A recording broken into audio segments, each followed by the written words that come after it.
Assalamualaikum warahmatullahi wabarakatuh. Saya Hani Nurwahida dari kelompok 12. Izin memperkenalkan jurnal yang akan kami bahas. Untuk penulis jurnal yaitu Randall M. Jones, Andrew J. Dick Dianadi, Coy Stepford, dan Mark Olgeters. Yang dimana jurnal ini diambil dari Jurnal Pemuda dan Masyarakat volume 46 nomor 4 tahun 2014. Latar belakang jurnal ini pemeriksaan dampak usia, tingkat, dan fisik pengembangan KAL pada pengembangan identitas pria. Untuk judul jurnalnya, anteseden laki-laki identitas remaja krisis, usia, tingkat, dan pengembangan fisik. Untuk pengembangan identitasnya, para peneliti belum meneliti dampak perubahan pubertas pada pengembangan suatu identitas.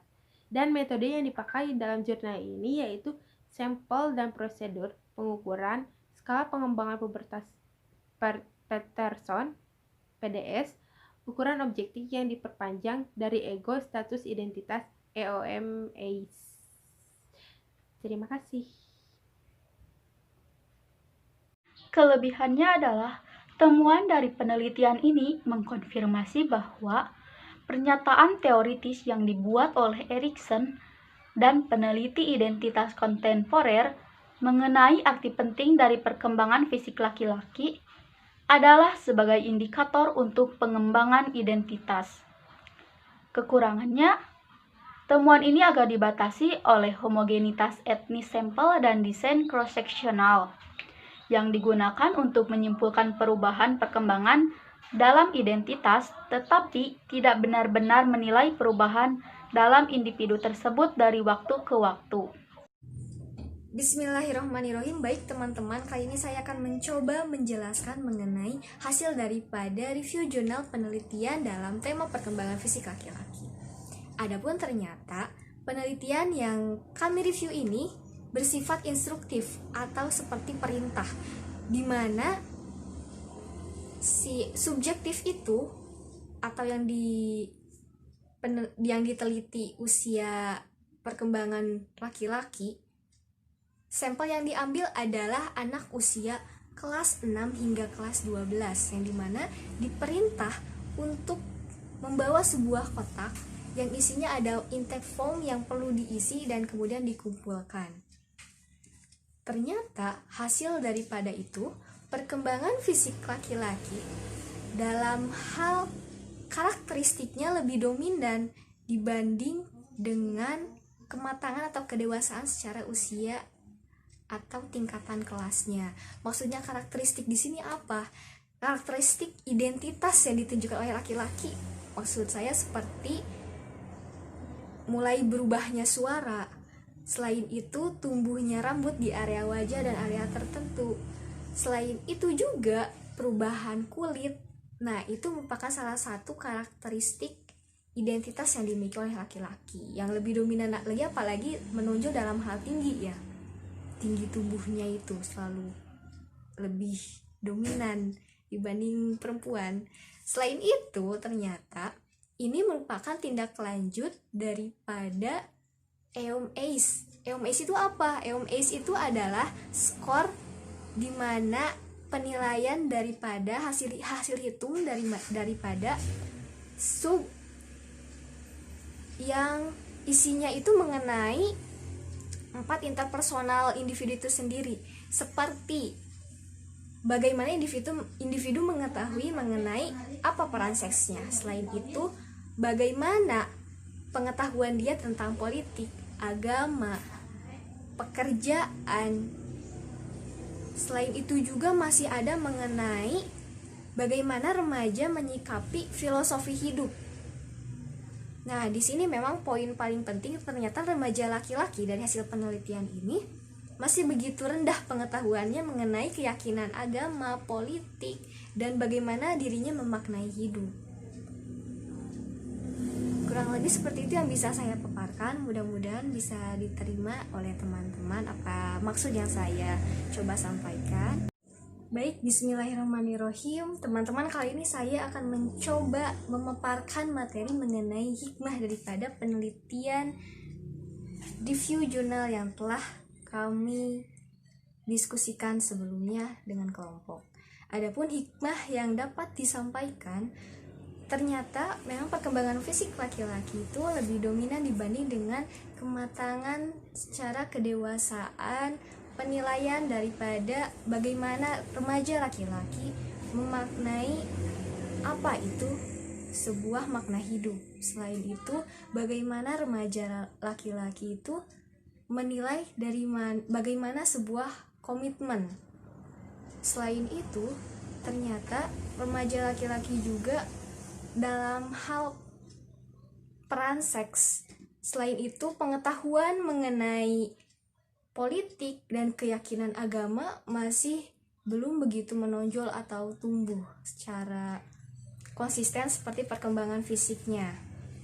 Selain itu, remaja laki-laki ini pun memang masa di mana mereka merasa kebingungan, khususnya pada masa pubertas. Jadi, remaja kebingungan akan apa yang sebenarnya terjadi pada diri mereka. Oleh karena itu, sebagai khususnya remaja, kita calon guru, khususnya BK juga, membimbing remaja itu memang harus secara perlahan dan memang ada tahapannya. Sebab pada masanya juga individu tersebut dapat menjalankan perannya sendiri dan memahami identitas dirinya sendiri di masyarakat dan di lingkungannya. Kurang lebih seperti itu yang bisa saya sampaikan. Mudah-mudahan apa yang saya sampaikan dapat diterima oleh teman-teman. Terima kasih. Sekian dari saya.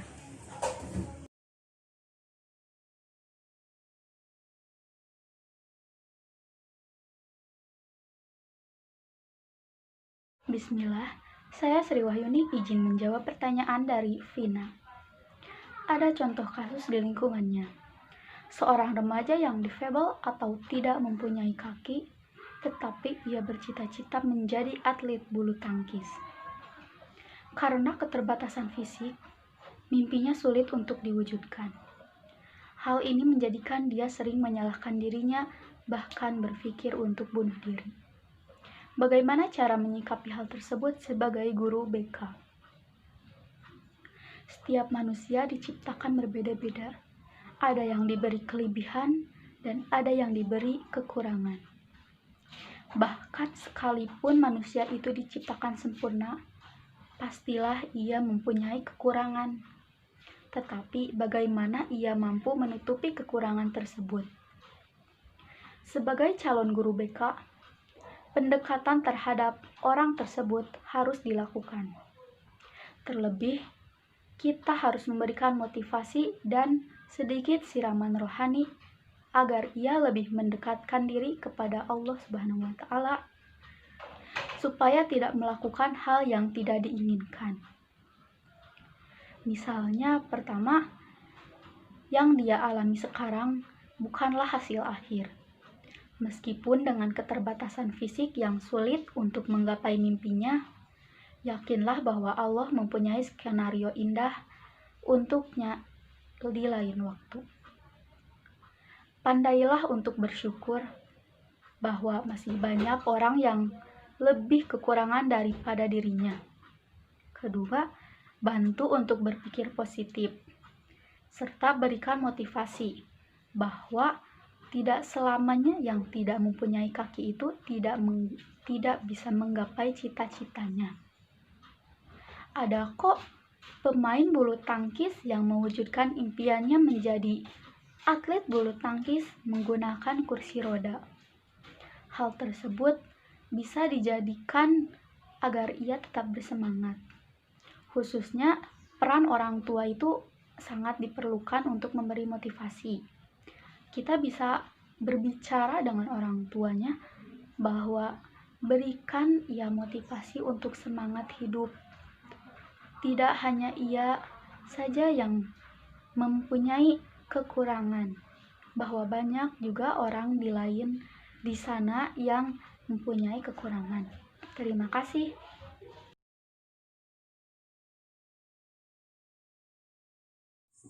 Baik, sebelumnya Assalamualaikum warahmatullahi wabarakatuh. Perkenalkan, saya Matus Salam. Di sini saya akan mencoba menjawab pertanyaan dari Kang Arif Rahman mengenai pemaparan dari review jurnal yang sudah kami share sebelumnya. Pertanyaannya adalah, apakah metode sampel dan prosedur bisa digunakan untuk perkembangan fisik perempuan sebagai indikator untuk perkembangan identitas? Jawabannya adalah bisa. Karena dalam pemilihan penggunaan teori oleh penulis tentang teori Erikson dalam menguji perkembangan fisik, khususnya dalam pengembangan identitas, tidak dituntut harus berjenis kelamin laki-laki atau perempuan. Itu umum, dan itu pun terjadi pada masa pubertas. Jadi saya rasa jawabannya adalah metode sampel dan prosedur yang digunakan bisa digunakan untuk laki-laki, bisa digunakan juga untuk perempuan. Hanya saja yang membedakannya adalah jenis kelaminnya saja. Selebihnya seperti usia ataupun kategori secara kematangan kedewasaan bisa digunakan. Nanti bisa direview aja lagi dengan teman-teman ya dalam review jurnal dan jurnal yang sudah sempat saya share di grup kelas sebelumnya. Terima kasih. Sekian. Wassalamualaikum warahmatullahi wabarakatuh. Mudah-mudahan bisa menjawab pertanyaan dari Kang Arif.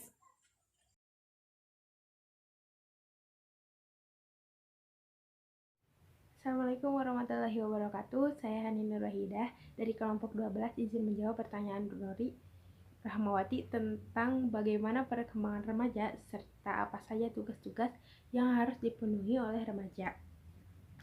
Nah, sebelumnya fase remaja merupakan salah satu periode dalam rentang kehidupan yang dimana masa ini merupakan segmen kehidupan yang sangat penting dalam siklus perkembangan individu dan merupakan masa transisi yang dapat diarahkan kepada perkembangan masa dewasa yang sehat. Untuk dapat melakukan sosialisasi dengan baik, remaja harus melakukan tugas-tugasnya dengan baik pula. Apabila tugas perkembangan sosialisasi ini dilakukan dengan baik, remaja tidak akan mengalami kesulitan dalam kehidupan sosialnya serta akan membawa kebahagiaan dan kesuksesan dalam menuntaskan tugas-tugas perkembangan untuk fase-fase berikutnya. Nah, sebaliknya, apabila tugas ini tidak dilakukan dengan baik, akan berdampak buruk terhadap remaja yang bersangkutan, yang dimana mungkin akan menyebabkan ketidakbahagiaan terhadap remaja tersebut, menimbulkan penolakan masyarakat, serta akan mengakibatkan kesulitan dalam menuntaskan tugas-tugas terhadap fase berikutnya. Adapun tugas-tugasnya menurut William Kay yang dikutip dari Yudrik Jahja 14, tugas-tugas perkembangan masa remaja yaitu yang pertama, menerima fisiknya sendiri serta berikut keragaman kualitasnya. Yang kedua, mencapai kemandirian emosional dari orang tua atau figur-figur yang memiliki otoritas. Yang ketiga, mengembangkan keterampilan komunikasi interpersonal dan bergaul dengan teman sebaya, baik secara individual maupun kelompok. Yang keempat, menemukan manusia model yang dijadikan identitas pribadinya. Yang kelima, menerima dirinya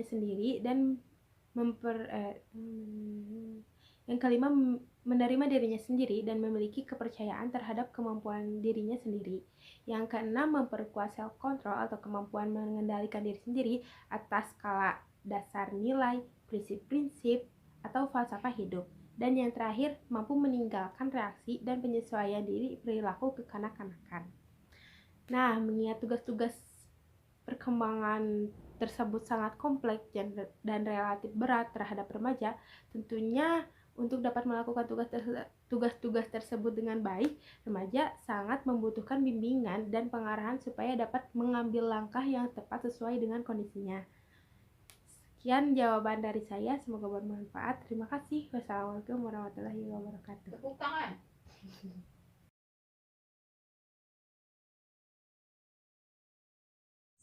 Bismillahirrahmanirrahim. Baik teman-teman, kali ini saya akan mencoba menjawab pertanyaan dari Kang Teddy Roni Nur Taufik. Adapun pertanyaannya adalah, apa maksud dari 20,3% varian umum itu?